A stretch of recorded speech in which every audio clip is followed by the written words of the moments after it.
Muchas personas ven con lindos ojos el mundo de los mercados bursátiles, de las inversiones, operar en bolsa, etcétera. Y estamos pasando por un año muy raro al respecto.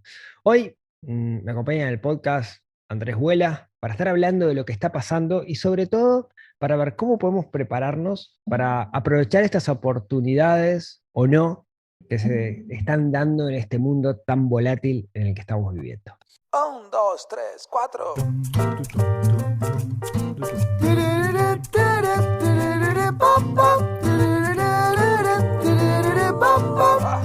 Neurona financiera, neurona financiera, neurona financiera, neurona financiera.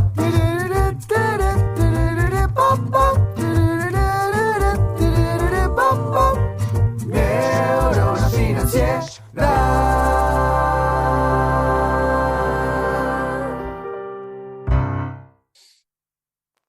Muy buenos días, tardes, noches para todos. Bienvenidos a un nuevo episodio del podcast de Neurona Financiera, episodio número 203, en el cual tengo un invitado especial, un amigo de la casa, un amigo personal, Andrés Vuela. Bienvenido, Andrés, nuevamente por acá.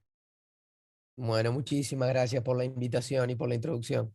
Por favor, Andrés, voy a leer en mi hoja invisible el currículum de Andrés, que es lo que dice el manual de periodista podcaster, de lo que uno tiene que hacer cuando presenta a alguien. Andrés es un amigo que le gustan mucho los autos antiguos, de lo cual no vamos a hablar en este episodio, pero que además es asesor de inversiones, que es socio de Beca Advisor, que además es profesor universitario de esta materia, de la materia de inversiones, y es papá, y es muchas cosas más. Y es un placer para mí poder estar compartiendo nuevamente este rato con él. Con Andrés tenemos muy lindas charlas sobre el mundo de las inversiones y sobre esas charlas que a mí me gustaría decir, si grabo esto sería un genial podcast. Así que esta va a ser una de esas charlas. ¿Cómo estás, Andrés? Bueno, bien, bien. La verdad que esa hoja invisible está bastante actualizada. Las cosas más importantes están ahí incluidas, definitivamente. Bueno, em, hoy vamos a estar hablando de algo que genera muchísimo interés. Pasa en el mundo de las finanzas personales, que hay como dos patas, ¿no? La parte de gestión, que es aburrida, que no despierta mucho morbo de cierta manera, pero para mí es la más importante. Y después viene otra pata, que es la pata de las inversiones. Y dentro de las inversiones viene el mundo de invertir en bolsa, de Wall Street. Cada vez leemos más noticias de empresas uruguayas que están cotizando en bolsa, de unicornios y cosas por el estilo, y eso como que está generando una especie de necesidad de la gente de conocer de esta materia. Es normal encontrar en el diario artículos de asesores de inversión que te recomiendan en qué invertir. Es como que cada vez, no sé si vos lo vivís así, pero como cada vez el uruguayo medio se está ensuciando o metiendo las manos en el barro. ¿Cómo la ves vos? Sí, la vemos exactamente así. La realidad, yo hace 20 años que estoy en esto ya y el cambio que ha habido en estos 20 años con respecto a nuestro trabajo es dramático. Pero esto es global y viene de la mano también de las nuevas tecnologías, de las herramientas que tenemos a disposición. Teniendo en cuenta que hace 20 años cuando yo arranqué, digamos, para poder entrar en este mundo de la bolsa, las barreras de entrada estaban muchísimo más presentes. El ejemplo más claro es, yo cuando comencé en esto de dar asesoramiento financiero, un cliente tenía que tener $250.000, porque si no, no había ninguna institución que te agarrara. Y hoy eso ya no existe más, o sea, con $1.000 o con menos plata, ya en la plaza local uno puede estar empezando a hablar de las inversiones. Entonces, esa democratización de por sí ha facilitado que este tema se pueda poner arriba de la mesa para todos. Y bueno, después la información que tenemos también, ¿no? Tenemos más información, nos enteramos más de las cosas que pasan, un mundo muchísimo más interconectado. La pandemia naturalmente ha contribuido para eso. Entonces, afortunadamente sí, esto está pasando, nos embarramos más con estos temas. Y de alguna manera esto también creo que de alguna manera contribuye para la alta volatilidad que estamos viendo. Los mercados últimamente han sido noticias, cuando no es por todo lo que suben, es por todo lo que bajan. Lamentablemente estamos pasando este año como un año de una caída profunda, pero bueno, por una cosa o por la otra siempre es buen momento para conversar y tratar de entender un poco más. Lo cierto es que esta charla hoy es una charla que es para todos. Antes no era para todos, antes era para unos pocos y creo que por eso es tan relevante que vos llegues a tanta gente para poder ponerla a disposición y que la gente entienda hasta dónde esto los afecta, ¿no? Sí, bueno, vos decías, lo decía recién, ¿no? Este año ha sido un año bajista, ¿no? Se le llama bajista, que en términos generales el precio de las acciones viene bajando, cuando venimos de un tiempo donde el precio de las acciones en términos generales viene subiendo. ¿Cómo es tu visión al respecto al mercado, a lo que está pasando? Sin hacer futurología, digamos, pero ¿cómo describirías lo que está pasando este año? Sí, futurología es imposible, naturalmente nosotros tratamos de no posicionarnos como eso, ya existen gente que se dedica a eso y no queremos darle competencia a los lectores de la borra del café. Lo que estamos viendo en el mercado en los últimos años es un incremento de la volatilidad, ¿no? Si, digamos, en términos generales, antes de focalizarme en lo que está pasando en este año. Porque si uno se remonta algunos años para atrás y dice, bueno, en 2018 también tuvimos un mercado, si querés, bajista, cuando la guerra comercial entre China y Estados Unidos, con una caída en el mes de diciembre de casi un 20% en el valor de las acciones. Después tuvimos la pandemia con una caída del 30%, la pospandemia con un aumento brutal del valor de las acciones.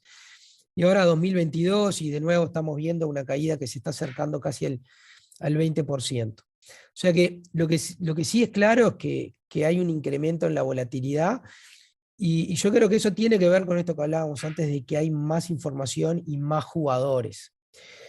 Y acá hay que entender cómo funcionan los mercados financieros. Los mercados financieros, de alguna manera, eh, es, eh, digamos, están basados en expectativas.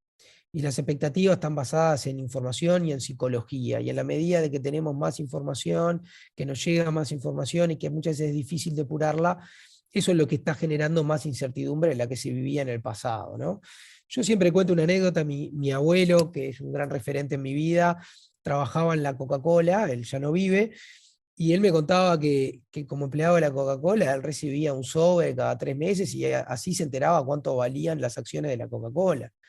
Este, y hoy por hoy yo agarro mi celular ahora y tengo el precio en tiempo real de la Coca-Cola y de las acciones que yo quiera. Entonces, naturalmente, las decisiones que tomaba mi abuelo son distintas a las que podemos tomar cualquiera de nosotros porque estamos viendo esto en tiempo real. Y yendo específicamente a lo que está pasando este año, hay un cambio de tendencia de largo plazo en un elemento que es clave en la finanza, que son las tasas de interés. La tasa de interés eh, ha venido haciendo una baja pronunciada y sistemática en Estados Unidos desde el año 81 hasta acá. Coincide con el año de mi nacimiento. Podríamos decir que si mis padres hubiesen comprado un bono del Tesoro americano cuando yo nací en el año 81, se hubiesen beneficiado de haber comprado a las mayores tasas que se registran en el pasado reciente, ya no tan reciente, pues son 41 años atrás, pero desde aquel entonces hasta ahora las tasas en Estados Unidos han bajado de manera sostenida y tocaron sus mínimos durante la pandemia. ¿Y eso por qué? Bueno, en aquel momento, década del 80, en los 70 habíamos tenido mucha inflación, la inflación se contuvo en aquel momento con altas tasas de interés, pero a partir del 81 las tasas empezaron a bajar porque el ciclo económico fue distinto. Y eso parecería que se acabó. La pandemia, la política monetaria han traído inflación, esto se ha acelerado naturalmente con la guerra. Yo tengo una visión particular que echarle la culpa a la guerra de todo lo que está pasando es ir por el camino fácil. La guerra aceleró algunas cosas, naturalmente, pero el problema estaba montado antes de la guerra. La caída del mercado no fue el 24 de febrero o el 23 de febrero cuando Rusia invadió Ucrania. El mercado ya estaba cayendo. Ujú. El problema es que el mercado se da cuenta que la plata va a dejar de ser gratis de nuevo porque la Reserva Federal va a tener que combatir la inflación subiendo tasas de interés. Entonces Para, ahí hay una ahí tendencia estructural si que me cambia. dejas una explicación, porque a veces me pasa muchas veces cuando hablamos de tasas, mucha gente se pierde en el concepto, ¿no? Entonces a mí me gusta explicarlo de una forma muy burda, que es, la tasa es lo que te cobran por prestar la plata, ¿no? Cuando las tasas son bajas, una tarjeta de crédito, un banco te tiene que prestar plata, entonces se la pide al Banco Central, el Banco Central le cobra poquito, porque las tasas son poco, y te la pasa a vos y te cobra poco. Entonces hay mucho dinero circulante porque hay mucha gente gastando. Y eso hace que aumente la inflación. Cuando se suben las tasas, lo que está haciendo es aumentar el costo del dinero, entonces el banco cuando te presta la plata para que vos la utilices, estoy súper simplificando, ¿no? Pero cuando te presta la plata, te va a cobrar más. Entonces vos antes de meter el tarjetazo de crédito en 12 cuotas y pagar con intereses, la vas a pensar dos veces porque te va a terminar saliendo más caro. Entonces, consumo menos y entonces oferta-demanda, hay menos inflación porque de alguna manera hay menos demanda. ¿Estoy bien? Yo en facultad lo grafico como que la Fed, la Reserva Federal o los bancos centrales manejan la canilla, la caliente y la fría, ¿no? Con la tasa de intereses, un poco de la manera que vos lo explicaste. Entonces, hemos venido con muchos años donde ellos han estado abriendo el agua caliente para calentar la economía a través de eso que vos decís, facilitando el préstamo. Pero también hay otra contracara, que es decir, bueno, para el que tiene plata, cuando las tasas están bajas, tu incentivo no está en dejar la plata en el banco, sino en hacerla girar, Claro. y a medida que las tasas suben, no solo que es más difícil endeudarte y que te presten plata y eso, sino que también lo que sucede es que la gente que tiene dinero ocioso empieza a ver más atractivo dejar la plata en el banco, en lugar de hacerla girar en la economía. Entonces, estamos viendo cómo la Reserva Federal y los bancos centrales en el mundo, porque esto es sincronizado, está pasando en Uruguay también acá, Ujú. este mismo caso, se reunió el Comité de Política Monetaria, el Banco Central también está dando volantazos en Uruguay hacia aumentar las tasas de interés, y acá lo que estamos viendo es que los bancos centrales están abriendo la fría, el agua fría, están diciendo, che, acá hay que enfriar esto porque si la inflación es un fenómeno que es necesario controlarlo. Y el problema, cuando vos le pones ese freno a la economía para tratar de controlar la inflación, y lo que estamos viviendo ahora, es la incertidumbre de hasta dónde esto va a llevar a una nueva crisis económica, porque así ha sucedido en algunas oportunidades en el pasado. Terminás controlando la inflación, pero a costas de crecimiento económico, a costas de una recesión. Y bueno, y acá la historia marca que ha pasado de diferentes maneras. Hemos pasado momentos de suba de tasa de interés en donde la economía ha podido continuar creciendo y las empresas han continuado ganando dinero y no han quebrado, pero también hay de las otras experiencias en donde para controlar la inflación, básicamente la Reserva Federal ha tenido que apelar a recesiones, es decir, bueno, Claro. te paro la economía, controlamos los precios, pero bueno, en el medio se paga el precio del crecimiento económico. Esa es la disyuntiva que estamos viviendo hoy, y por eso yo te decía, y es una visión, digamos, como la tenemos en Beca, que no queremos que la guerra sea acá la única excusa, ni el COVID en China, sino que se han ido juntando todos estos elementos, y hay muchos analistas que dicen, bueno, che, la verdad es la tormenta perfecta, porque vos tenés una Reserva Federal que empieza a subir tasas, que empieza a enfriar la economía, siempre es delicado este proceso, pero si le sumás que hay guerra y si le sumás que tenés todo el tema de la cadena de suministros que no termina de resolverse, esto es 2 más 2 es 4, acá vamos a tener una recesión económica, y ese es el motivo por el cual tenemos este mercado, como vos llamaste, bajista. Acá quiero aprovechar para dar una nota de color, a ver si capaz que ya las has explicado vos A ver. en otros podcasts, pero tiene que ver con esto del bull market y el bear market, No, nunca lo expliqué, el nunca lo toro y expliqué. el Me oso. gusta. Bueno, lo del toro y el oso, ¿no? Quien haya pasado por Wall Street y haya visitado Nueva York, o capaz que lo vio en alguna película, está aquella figura emblemática de la escultura del toro puesta ahí donde nace Wall Street.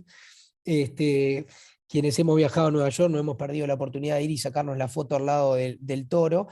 Esta es una vieja, digamos, metáfora, donde los mercados alcistas se comparan con un toro por aquello de que el toro ataca de abajo hacia arriba. Entonces eso sería como la forma del el gráfico de las acciones subiendo, y el oso ataca cuando a su presa de arriba hacia abajo. Este, y bueno, y ese es el mercado bajista, por eso se identifica con el bear market y el bull market. Y desde un punto de vista estadístico, se dice que un mercado es bajista cuando eh, rompe el piso de un 20% respecto a su máximo anterior. La realidad es que estamos coqueteando con ese piso del 20% hace un par de semanas. Si tomamos como referencia el Standard & Poor's 500. En Estados Unidos, que es un poco el icono y el centro de los análisis financieros. El Standard & Poor's está coqueteando con quebrar ese 20% y viene aguantando, viene aguantando, viene aguantando. Vamos a ver si lo logra aguantar o no. en 2018, cuando la crisis comercial entre China y Estados Unidos tocó el 20, pero enseguida rebotó. Es como que hubo una Perdón, línea. en qué periodo ese 20%? Ese periodo en 2018 fue en un mes, básicamente. ¿Se Ok. acuerdan cuando Trump empezó con Sí, el sí. lío con los chinos y la guerra de las monedas? Bueno, fue muy rápida esa caída, pero rápidamente hubo un rebote. Yo no sé si vamos a tener un rebote tan rápido en esta vez, porque acá la disyuntiva que tenemos por delante es ver si realmente se nos viene o no se nos viene una recesión. Y yo hablaba de la psicología del inversor. La realidad es que el pesimismo es extremo, hay un tema de sentimiento en los mercados también. Yo muchas veces hablo en facultad del tema este de la euforia y del pánico, ¿no? Eh, hay un gráfico muy bueno que muestra la euforia y el pánico y los flujos de entrada y de salida de las acciones. Lo que muestra la historia es lo siguiente: ¿cuándo el flujo de los inversores es más potente hacia las acciones? Rodrigo, a ver, ayúdame, ¿qué te parece? ¿Cuándo la gente compra más acciones?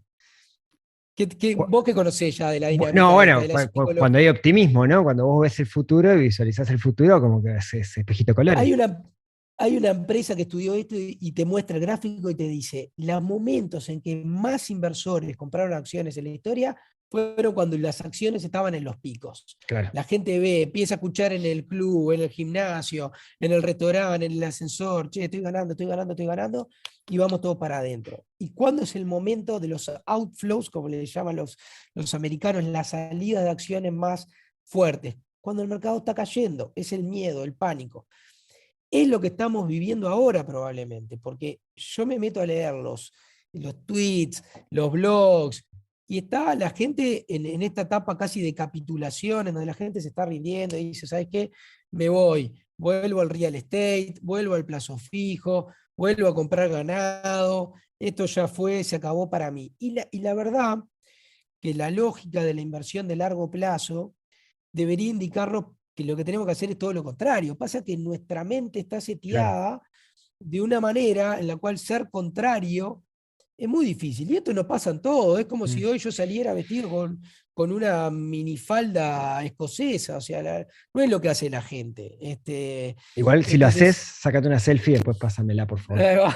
Es que la subo en redes. Eh, Nuestra psicología es la misma para lo que hacemos con nuestras conductas, en nuestra vestimenta, y lo que hacemos con las finanzas también. Entonces, yo te cuento mi día a día actual, Rodrigo, desde hace 2 meses. Soy psicólogo, me he convertido en un psicólogo, más que en Tranquilo, un asesor tranquilo, va a financiero. pasar, tranquilo, aguantá. Sí, Y ahí el problema se reduce. Y vos interrumpime si vengo muy, muy rápido en esto y me no, estoy yendo no, de tema, pero el problema se reduce como asesor financiero a tratar de entender si hicimos bien la tarea del perfil y los objetivos claro, del inversor. claro, Porque el problema está, si yo necesitaba la plata para comprarme una casa y yo sabía que la cuota la tenía que pagar en junio del 2022 y en diciembre del 2021 me compré el Nasdaq que viene 40% abajo, entonces ahí estuve muy mal asesorado, porque el Nasdaq puede caer 40%. claro. Sabemos que puede caer. Y el Standard Poor's puede caer 40% también. El tema es que no tuve en cuenta eso para mis necesidades y mis objetivos. Ahora bien, si yo estoy ahorrando para mi retiro, y acá el tema retiro es otro tema que creo que, digo, tú ya lo has abordado, y con la caja de profesionales prendida a fuego, no está mal que los que nos escuchan estén pensando en tener aquellos que son, y es la de profesionales, como son las bancarias y la notarial, y todas están más o menos parecidas. Si realmente ese es mi objetivo, estas son oportunidades para decir, bueno, este es el momento para ser contrario, este es el momento para empezar a aumentar posición, porque en algún momento esto va a dar la vuelta, porque la bolsa reflejo de la economía. Entonces, a menos que pensemos que el mundo se acaba, como en algún momento lo pensamos con la pandemia, o en algún momento alguien insinuó que iba a venir una guerra nuclear con Rusia atacando Ucrania, y ese es un escenario en el cual ya nada nos debería importar, básicamente. Pero, digamos, a menos que pase todo eso, realmente uno tiene que creer que el mundo va a seguir creciendo y avanzando. Entonces, este es un momento para hacer empezar a ser contrario y aumentar posiciones en acciones. Pero repito, depende de lo que yo esté necesitando para Claro, mi dinero. Y esa es la tarea y el desafío más grande de los asesores como nosotros en Beca, ¿no? claro. O sea, es que el otro día leí un libro que lo escribía un economista, un coreano, no me acuerdo el nombre, soy muy malo para acordarme los nombres de los libros. Se llama, Seguramente se llame Son. sí, ahí va, exacto, una economía para todos, si no me equivoco, o algo así, No la conozco. 99%, ay, algo así era, bueno, está. Economía para el 99% de la población, algo así se llama, lo tengo por ahí en la mesa de luz. Y él decía, es economista, ¿no? Decía, los economistas por mucho tiempo se han encargado de querer demostrar que la economía es una ciencia dura como la física o la matemática. Y la realidad es que la economía es una ciencia social. Como tal, como ciencia Mm. social, no es predictible porque depende del comportamiento de los seres humanos. Y el comportamiento de los seres humanos no siempre es predecible, es caótico. Entonces tengamos presente que la psicología afecta la economía, que a veces nos es difícil verlo eso, ¿no? A veces pensamos, no, esto si ya pasó va a volver a pasar. Bueno, no necesariamente, porque hay un factor que es el factor humano, ¿no? Está el factor de la psicología de las personas. Y aplicando ese concepto que estoy completamente de acuerdo, y por eso también todo lo que es digamos, las finanzas psicológicas o conductuales está creciendo tanto. Pero apuntando a ese tema, yo creo que lo que estamos viendo en el mercado hoy por hoy, en la economía en su conjunto, y lo que está pasando con la Fed tiene que ver mucho con eso de cómo se comporta la gente. Déjame decirte lo siguiente, la inflación es un fenómeno que no solamente es monetario, es un fenómeno de conducta, porque si yo te digo a vos que va a haber inflación, vos, tu hora de consultoría la vas a empezar a cobrar más cara porque estás esperando que los precios aumenten. El señor panadero va a aumentar el precio del pan, porque todos vamos a estar preparándonos para eso.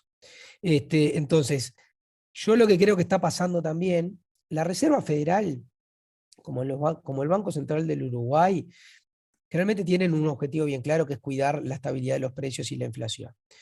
Entonces no podés esperar que el presidente de un banco central diga algo diferente a lo que están diciendo hoy todos los presidentes de los bancos centrales, que es vamos a utilizar todas las herramientas que tengamos a nuestro alcance para controlar la inflación. Porque esto como en el barco, si el capitán te dice, che, mirá que capaz nos estrellamos, la Claro, gente va a saltar por la borda. Ahora, el capitán te tiene que decir, está todo bajo claro. control, por lo menos mientras no esté estrellado. Bueno, acá en la Entonces yo versión creo que hoy estamos... uruguaya, que sale el presidente del Banco Central diciendo, seguimos que el rango meta va a ser del 6%, no creo que 6%, el rango meta para tal año va a ser el 6%. Y vos lo mirás y decís, flaco, no vas a llegar, pero él lo tiene que repetir, es su laburo, digamos, ¿no? Y es transmitir confianza, por eso que coincido con esa visión de que no es solo un trabajo de hacer números, sino que también un trabajo de saber comunicar. En ese sentido, lo que está haciendo la Reserva Federal en Estados Unidos es, a través de Powell, es decir, vamos a usar todas las herramientas que tiene a nuestro alcance para frenar la inflación. Y eso debería llevar a que los agentes digan, ok, confiemos en que lo van a lograr y mantengamos un poco la calma. Después está del dicho al hecho, que es lo que pasa. Nosotros el 20 de abril hicimos un evento donde participó Julio de Brun, que es asesor en Beca y que fue presidente del Banco Central, y también Ahmed Riesgo, que es un analista de Estados Unidos, bueno, es un amigo de la casa para nosotros, que tiene el nombre más adecuado que puede Sí, tener un sí, analista el financiero. nomenclator es buenísimo. Exacto. Es como cuando yo me anoté en la Dinasia para hacer el curso de piloto y llegué y dije que era Andrés Ruela. Oh, oh, oh. Pero bueno, sí, es una historia real. Pero en esa charla ellos dos coincidieron que hay que estar atentos porque probablemente em, el dicho al hecho de la Reserva Federal tenga alguna diferencia. Y acá, digamos, voy a robar un poco las ideas que se transmitieron en aquella charla, que fueron volcadas por Julio y por Ahmed. Lo que ellos dicen es, cuidado, porque subir las tasas tiene otros costos también, ¿no? Para la economía, más allá de la recesión, hay un tema de endeudamiento. Entonces, la Reserva te va a seguir diciendo que tiene que subir las tasas fuertes porque tiene que transmitir eso a la gente, pero probablemente tenga que ser un poco más cauta porque Estados Unidos es un país y todos los países desarrollados tienen niveles de deuda sobre PBI muy grandes y vos subir la tasa también le estás encareciendo la deuda al propio gobierno. Entonces, ¿hasta dónde esto no es un tiro en el pie? De modo que yo creo que acá lo que resta esperar ahora es eso, es ver si realmente tiene paño la Reserva Federal para ir infinitamente hacia arriba con la tasa. Nosotros creemos que eso no va a pasar y que si la inflación empieza a mostrar signos de estabilizarse un poco, cuando salga la data en junio va a salir la data de mayo, en julio va a salir la data de junio, y si esos números empiezan a mostrar una inflación un poco que se va desinflando, probablemente el mercado empiece a entender que la reserva no tiene que ser tan agresiva. Hay paralelismo con lo que pasó en la década del 70, cuando el señor Paul Volcker, que sería el Jerome Powell de hoy, pero de aquellos tiempos, Volcker en aquel momento, en la década del 70, con Estados Unidos, que no tenía un nivel de deuda tan grande, lo que hizo fue subió la tasa infinitamente. ¿Cuál fue la consecuencia? Los países emergentes como Uruguay, que estaban endeudados en dólares en aquel momento a tasa muy alta, pasó todo lo que pasó en Uruguay, ya Ujú. sabemos lo que pasó en la década, a los principios de los 80, pero claro, endeudados en dólares, no manejas la tasa, te suben la tasa, quebrás, no puedes pagar más Claro, la deuda. Eso hoy podría pasar en Estados Unidos si la Fed le subiera la tasa fuertemente a Estados Unidos. claro. Entonces, esa es la esperanza, si quisiera buscar un término que nos queda hoy, de pensar, bueno, la Fed va a decir que va a luchar contra la inflación con todo lo que tiene, pero probablemente también esté mirando las otras consecuencias y deje la inflación un poco más alta de lo que son sus rangos meta, y eso haría que el aterrizaje sea un poco más suave. Y después hay variables que nunca las manejamos. Las pandemias, y bueno, ¿quién manejaba la Ujú. pandemia en 2020? Nadie. Putin, como te dije antes, uno espera que no va a haber una guerra nuclear a esta altura. Lo de China, los ruidos geopolíticos están a la orden del día. Ahora estuvo Biden con los taiwaneses diciendo que los protegen de los chinos. Ahora, si uno pretende protegerse de todas estas eventualidades, es como si yo no saliera de mi casa por miedo de que me Claro. caiga un avión en la cabeza o que me atropelle un ómnibus. Entonces digo, bueno, uno tiene que tratar de vivir la vida y de tomar las decisiones evaluando los riesgos de cola, ¿no? Cuando hablamos de la distribución de probabilidades. Puede pasar, sí, pero ¿cuál es la probabilidad que pase? Y bueno, es muy baja. Entonces, tratémoslo como un hecho bastante poco probable y tomemos las decisiones que tenemos que tomar. Pablo, me voy un poco de tema de esto que estamos charlando. Dije Pablo, qué mal. Estuve hablando con tu hermano el otro día y me quedé con eso en la cabeza. Saludo Pablo, si Estoy me muy estás escuchando. estoy muy acostumbrado. No, no, todo mal, todo mal, mal yo. No, el otro día estuve charlando con Pablo. Te hace una cosa re linda, Pablo, con lo de Tribu Latam, y estuve dando una charla de finanzas personales para todos los desarrolladores de Latinoamérica, así que un saludo para Pablo, perdón.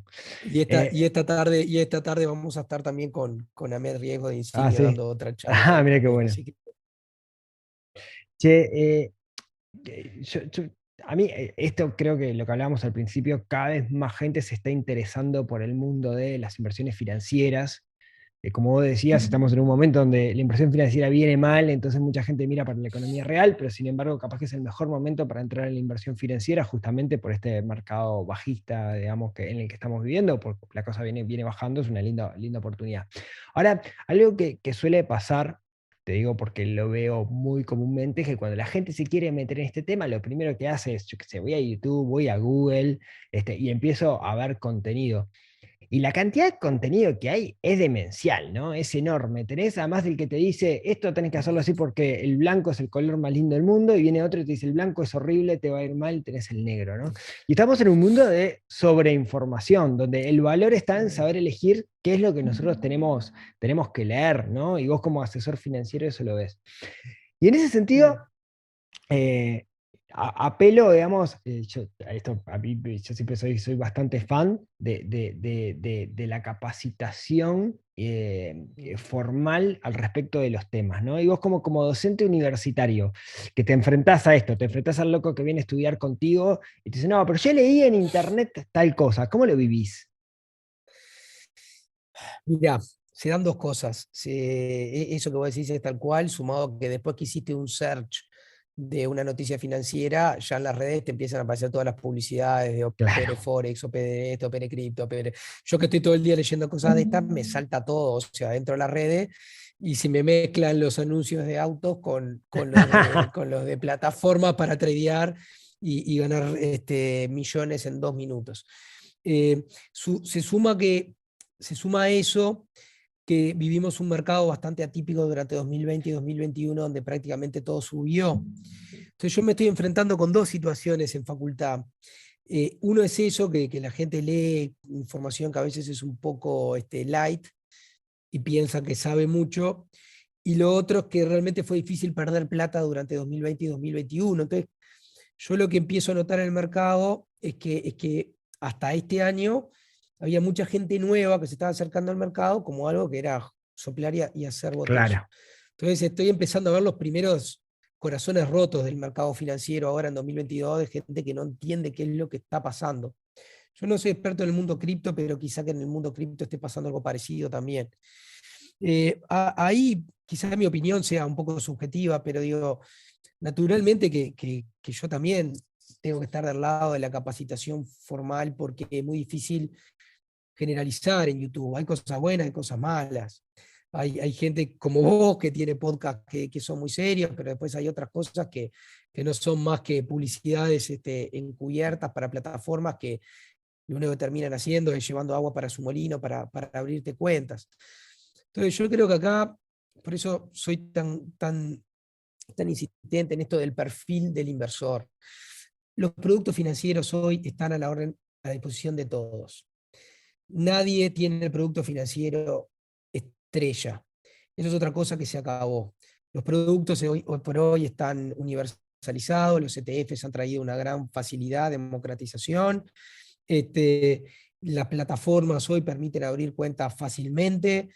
Entonces, el tema a la larga está en no pensar que me puedo hacer rico viviendo de esto. Yo como asesor le aclaro a mis clientes, no pretendas venir a mí para sustituir tu trabajo, porque si yo pudiera darle de vivir a mis clientes para que ellos no vivan más, digamos, no tengan que trabajar más, lo haría para mí, Rodrigo. Claro. Digo, Si si yo tenés tuviera la esa gallina de los posibilidad. huevos de oro, pedís un préstamo y luego vas a ganar más plata. Devolvés la plata y todavía ganás. Es lo que le Voy a digo pedir- siempre a alguien que viene con las rentabilidades maravillosas, ¿no? 20% Entonces, mensual. ¿Para qué te van a pedir plata a vos para eso? entonces, totalmente de acuerdo. Entonces, esto acá es así, o sea, primero, tratar de entender que no hay soluciones mágicas, que los que prometen rentabilidades encima del promedio hay que mirarlo con un poco de desconfianza y que la clave está en, obviamente, capacitarse y a mi modo de ver es perfil de inversor, objetivo de inversión. ¿Para qué quiero la plata? Porque eso es lo único que a la larga me permite mantener la calma cuando las cosas están mal. Ok, mi cuenta baja 20%, pero ¿la necesito la plata? No, Claro. no la necesito. Ok. Y después diversificar, diversificar y diversificar, que esa es la otra clave, porque si yo me metí toda la plata en una sola empresa y esa empresa desaparece, bueno, ahí maché, ahí sí no hay Ujú. largo plazo que me salve. Porque hay empresas que desaparecen, modelos de negocio que han desaparecido.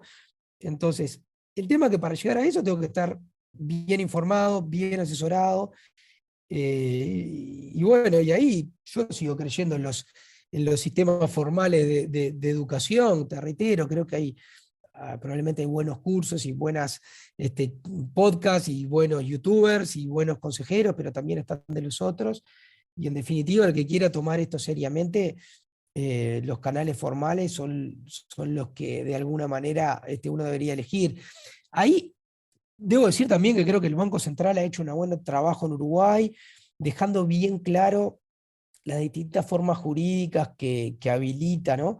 Hoy por hoy esto de asesor de inversiones como figura en Uruguay, que ya se tiene más de 10 años, ahora con la generación del gestor de portafolio como una figura distinta, el agente de valores, el corredor de bolsa. Yo sé que esto es muy técnico, no quiero profundizar en esto, más allá de que esto es gran parte de lo que yo hablo en mi módulo, en el posgrado de gestión de portafolios en la UEM, que para mí es importante profundizar en esto, pero no para un podcast. Pero creo que el Banco Central ha hecho bien ese trabajo de dejar bien claro quién hace qué hoy por hoy en Uruguay, y de exigirle a cada una de esas figuras una cierta capacitación. Eso ha hecho que hoy se genere en Uruguay una linda oferta de cursos, de charlas, de actualizaciones periódicas, porque la industria lo requiere. Entonces, si nos están escuchando en este podcast desde Uruguay, que sé que te sigue mucha gente de Uruguay, también mucha gente de afuera, pero el que sepa, el que quiera hoy desde Uruguay capacitarse, hoy tiene una linda oferta de cosas en Uruguay, de estudios, de cursos, ¿no? Sí, pero hay un comentario que esto es re interesante, porque hace 3 años, 4 años, yo que hace mucho que me interesa esto del mundo financiero, si yo quería meterme en el mundo financiero formalmente, lo que tenía que hacer era un posgrado, y un posgrado implica que tengo que tener un título de grado. O sea, el Sí. ingeniero Rodrigo hace un posgrado en gestión financiera. Y de un tiempo a esta parte empezaron a aparecer cursos cortos que apuntan no finanzas personales, sino podemos decir inversiones personales. Yo, Rodrigo, quiero armar mi plan de retiro o quiero armar, según mi objetivo, quiero aprender a definir mi objetivo y cómo construir un portafolio en el mercado financiero para conseguir ese objetivo. Y ves las básicas de los instrumentos, o sea, que es un ETF, muchas de las cosas que hablamos en el podcast, pero con un carácter formal, digamos, ¿no? Que es un ETF, cómo se controla Exacto. un ETF, que es un instrumento financiero, que es un futuro, que son las opciones, cómo armar el portafolio, cómo equilibrar el portafolio, cuáles son los brokers que hay en el mercado, y de repente 2, 3 meses estás armando eso. Vos no lo vas a decir, yo esperaba que lo dijera, pero no lo vas a decir. Vos sos docente de uno de estos cursos, en particular la Universidad de Montevideo tiene un curso que creo que el nombre es Inversiones Personales, justamente, que Finanzas, sí, arranca, sí, inversiones. se programa en Inversiones Personales, que arranca ahora en julio, que es 2 días por semana, un par de horas o un poquito más, y que va desde eso, ¿no? Va desde la definición de objetivos hasta cómo construir un portafolio, que vos sos uno de los docentes, que está Stephanie Sherman también, que es súper conocida en el mercado, etc. Creo que es Pro- un producto que está programan, buenazo inver- porque que es nuevo, ¿no? sí, programan inversiones personales. Mira, no es tan nuevo porque nosotros, ahí a mí ya me habían invitado a participar hace algunos años, pero después estuvo stand-by un tiempo y se retoma este año. Y es un poco lo que vos decís, lo que busca es, sí, darle acceso a esta información sin necesidad de que tener la formalidad de un posgrado o de una maestría. Y esto también surgió como necesidad de que no solo gente joven, sino gente también un poco más adulta que tiene la inquietud de cómo gestionar sus activos, su patrimonio, estaba demandando esto, ¿no?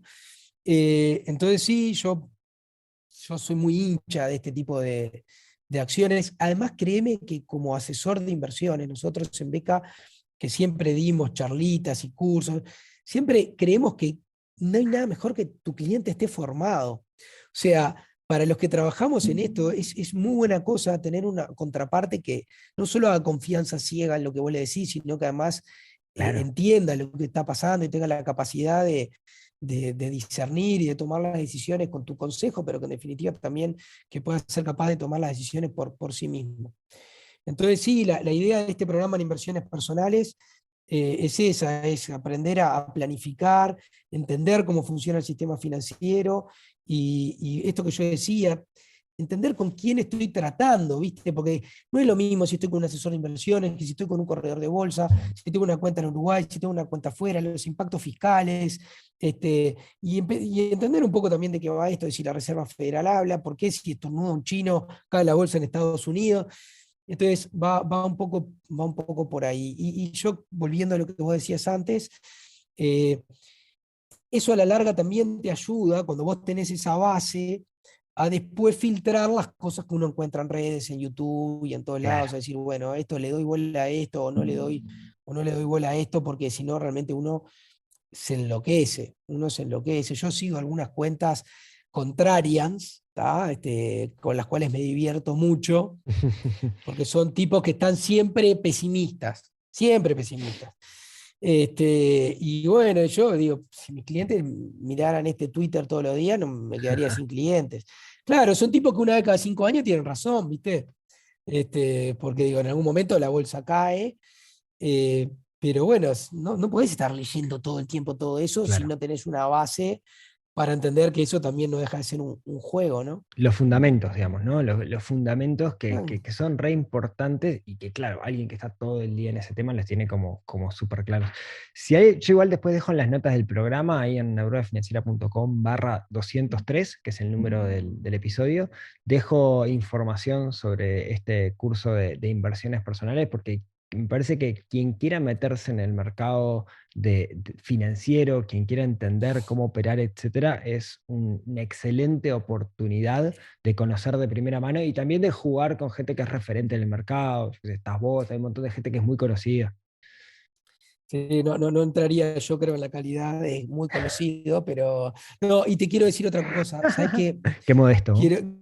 No, quiero decirte otra cosa que para mí es muy importante de este tipo de dinámicas. Con respecto, yo entiendo que hoy la educación online ha ganado mucha fuerza y está buenísimo, pero lo otro que te dan estos programas, Rodrigo, es la interacción con pares, con gente que comparte tus mismas inquietudes.